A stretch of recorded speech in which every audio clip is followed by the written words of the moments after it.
Casa hoje recebemos mais 2 convidados. Um deles é o Hélder Freire Costa, para quem pedimos um aplauso. Aplauso. E o outro é o Diogo Costa, que é o filho e também ator, não é? Olá, Diogo, estás bom? É o Diogo Costa, mais palmas para ele, faz favor. Nunca são demais as palmas. O Hélder esteve ali desde o início.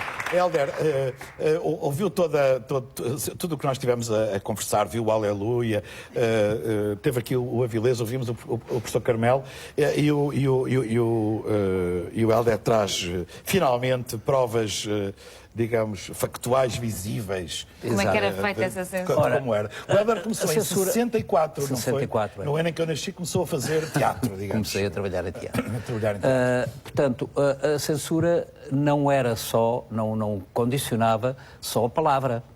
A representação também ia aos trajes. Eu lembro-me uma atração que foi muito conhecida naquela época, que foi Vera Sanders, uma mulher escultural argentina, e nós apresentámos-la como ela era, com a fotografia, não é? Vestida de biquíni, na bilheteira era uma fotografia. E a censura proibiu a fotografia ser exibida assim, e os cenógrafos tiveram que então pintar, quem se lembra desse tempo, na bilheteira pintar uma rede por cima do biquíni, não é? Mas temos aqui, nós, outra atração que tivemos, que eram patinadores, era um casal de patinadores.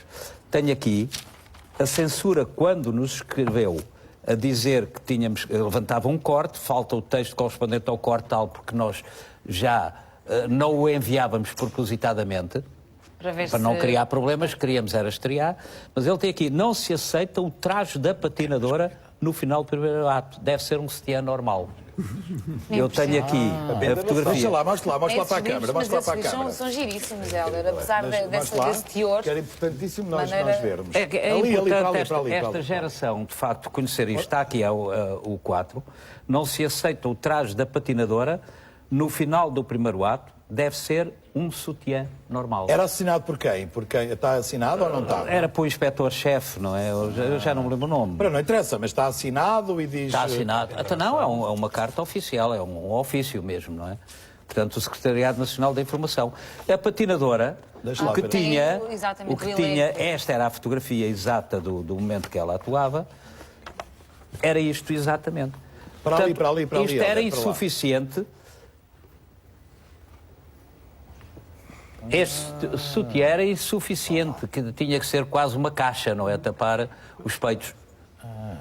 É impressionante. Era as roller stars. Portanto, ou seja, era em várias coisas, não é? Pronto, não era só em termos de texto, era também em termos uma rábula cortada de decência, na íntegra, digamos. Uma rábula cortada na íntegra que eu trouxe.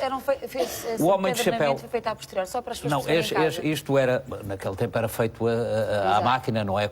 E esse encadernamento foi feito depois, posteriormente, para guardar e para guardava-se aquilo para depois. Claro. Afinal, o lápis era azul, mas aí está vermelho, não é? Tínhamos azul e vermelho. Isto era consoante a disposição dele. Aliás, mas é até quase uma não? grande parte das minhas peças, o corte está feito a vermelho. Professor Carmelo, não acha interessante o corte ser a vermelho? Afinal, quando o vermelho era permitido. Eu lembro-me do meu clube ser designado pelos encarnados, e eu sempre pensei que ele é um clube, de facto, é um clube incrível, porque encarnam qualquer coisa de superior. O seu clube é o meu também. Diga lá, Hélder. Olha, tenho aqui o número cortado na íntegra, que é o Homem de Chapéu. Este número, eu fui ontem avisado para vir aqui. Se eu tenho sabido antes, até era capaz de ter proposto a representação deste número. Este número ainda hoje está atual. Este número é fantástico. E foi cortado porque é o Homem de Chapéu. O Homem de Chapéu era o Salazar, não é? E este número já foi apresentado na altura mas com ele ainda vivo, na altura do Marcelo Caetano, mas com o Salazar vivo. É impressionante ver páginas e páginas riscadas. Modo que tenho aqui diversos cortes, não é? Sim, mas vamos ver. Agora temos o Zé Cacilheiro. Eu não consegui trazer a folha original porque muitas vezes as folhas eram divididas entre a peça do ponto, a peça de arquivo da empresa e a peça oficial. Mas eu sei, porque isto foi comigo, eu era o secretário, na altura era secretário da empresa, não era empresário ainda, o famoso Zé Cacilheiro está aqui dobrado, porque isto foi proibido. E foi proibido porquê? Eram boémios artistas, poetas e jornalistas e militares dos graúdos.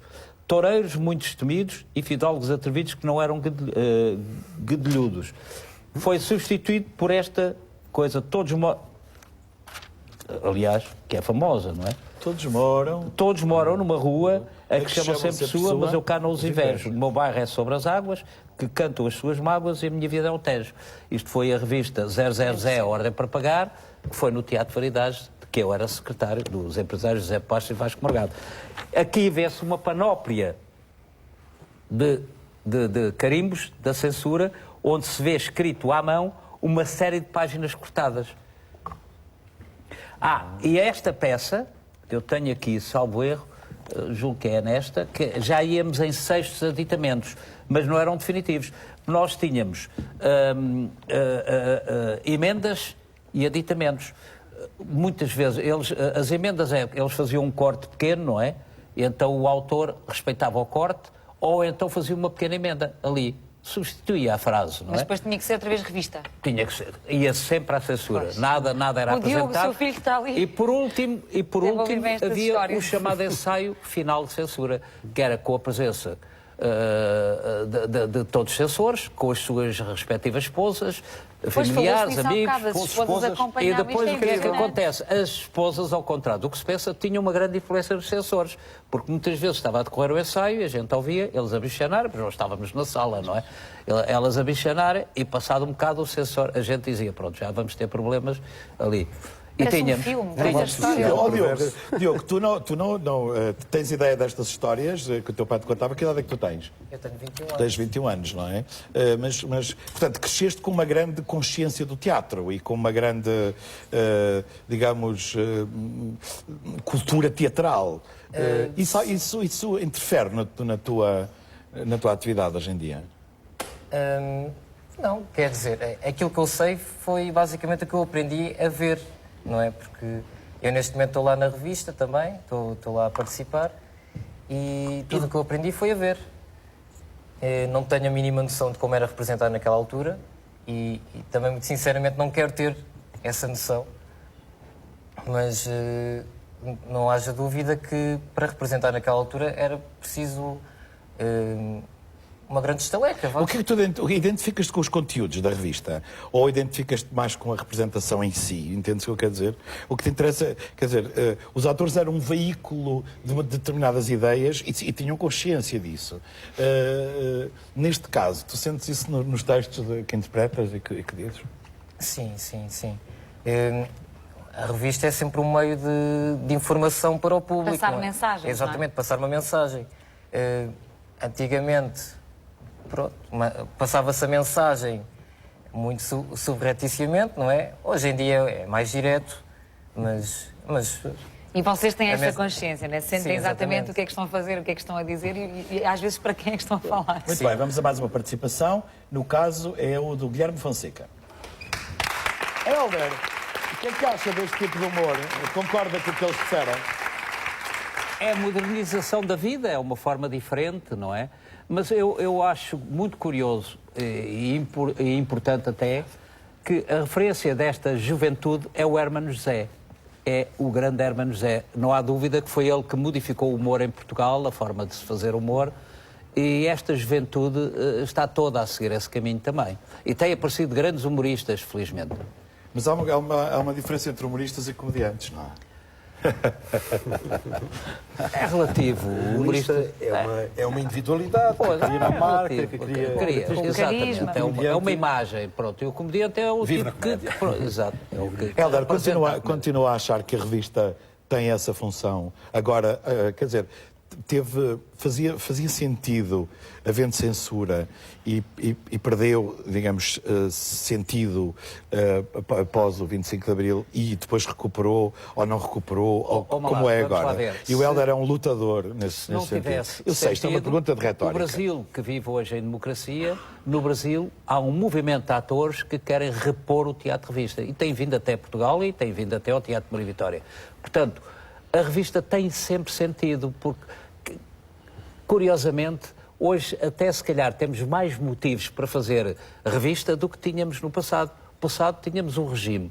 Agora temos vários partidos, várias pessoas, várias entidades e, portanto, todas elas dando elementos preciosos ao Teatro Revista para serem Professor caricaturados. Carmelo, há quem diga que existe ainda resquícios de uma certa Inquisição. Saiu um livro. Essas sobras. Temos um exatamente. minuto, temos um minuto. Saiu um livro aí há pouco tempo, que é exatamente uma história da Inquisição, que é do autor italiano, que é o Giuseppe Marcoggi, o português de Coimbra, que é o José Pedro Paiva. E eu acho que eles sintetizavam, a certa altura, em 3 pontos, essas possíveis influências. A primeira é a delação, ou seja, uma dificuldade em lidar com a diferença que há entre a vida privada e a vida segunda? pública, que é uma coisa que devem conhecer muito bem. A segunda tem a ver com a submissão aos poderes, quando os poderes são fortes. E a terceira tem a ver com a mortificação, que é, digamos que, uma autocensura que se pratica mesmo involuntariamente. Digamos que estas 3 características podiam ser agora exemplificadas e desdobradas, mas é como as bruxas, que elas ai. Muito obrigado pela vossa participação.